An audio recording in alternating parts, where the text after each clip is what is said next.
siksik liglig ang biyaya natin, lalong-lalo na dito sa inyong zona. Alam kong busy kayo, pero gusto lamang po namin unang-una, makita ninyo kami at maramdaman naman ninyo kung ano ang tinatawag nating tunay na serbisyo diretso sa tao. Dito po sa Kalinga sa Maynila, ito po ay nagumpisa simula ng pagkapanalo pa lang po ni Mayora Honey. Ito pong mga serbisyo ng City Hall, binababa po natin yan dito sa barangayan. Malaki po tulong na ibibigay po ng Kalinga kasi po hindi na po sila lalayo at marami po sila pong matulungan po dito sa amin.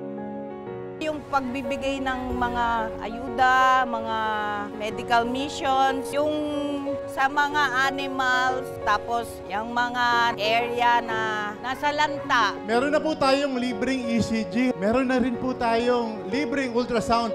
Sino po nakapagpalaboratorio na? Meron din po tayo niyan.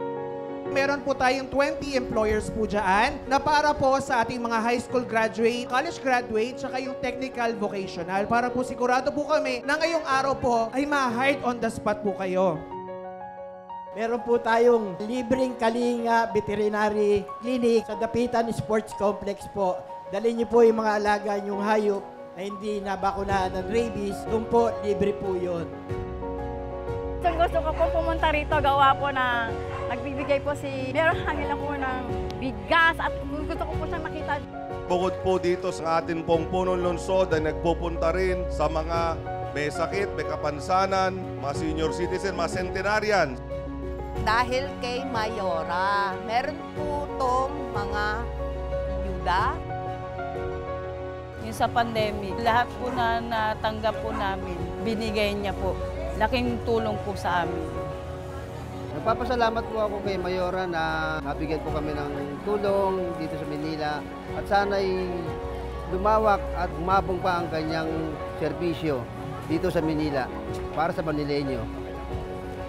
Makakaasa po kayo na hanggang nandito ang buong grupo ng Asenso Manileño, makakaramdam po kayo ng tapat at malinis na paglilingkod. Kayo pa rin po ang mananatiling una kay Doktora Honey Lacuna. Maraming salamat, magandang umaga, Asenso Manileño!